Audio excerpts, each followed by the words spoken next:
نهایت زیاد است.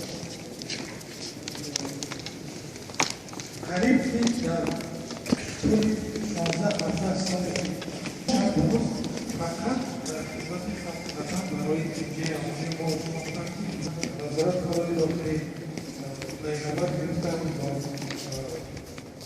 فعال نصف جمعه کاربران وزارت کارهای داخلی وقت میکنم و ما از نام رهبر وزارت دستیاری را دراز میکنیم و هیچ وقت ما فراموش این مرد پیدا و بزرگ نمیکنیم.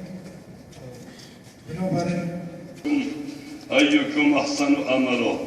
السلام عليكم ورحمة الله وبركاته.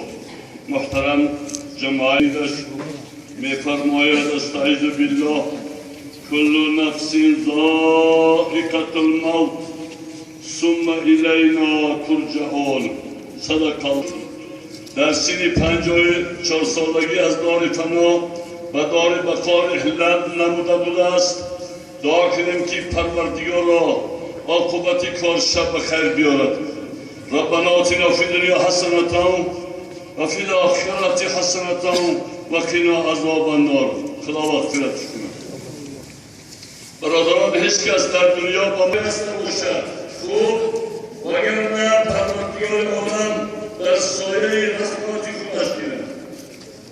یکی گفتگو داشتن سهراب جان بسیار جناب گنرال مان خدا رحمتش کنه، ترقی رحمت شایسته جنت بگردد.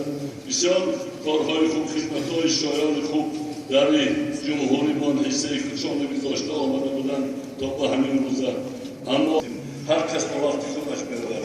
مبادا صاحب کارهای محترم، رفیقاش، دوستاش، همسایگان اگر کلامه که غرض پولی و مالی داشته باشد در حضور با برادر ارجمندش سید بدرالدین جان و همه ما خشت بارا کمر همت آمده و در خیر بودن بشه. البته هر کس به وقتی خودش برود. شخص بزرگ میگوید که این بند و بس مکن تکیه بر ملک و دنیا و پوش شایسته جنت گرداند. سوال مکرر نکیش آسان گرداند. فرد باید قیامت پیغمبر خدا شفاعت کند. من از نام همه مهمانان عزتمند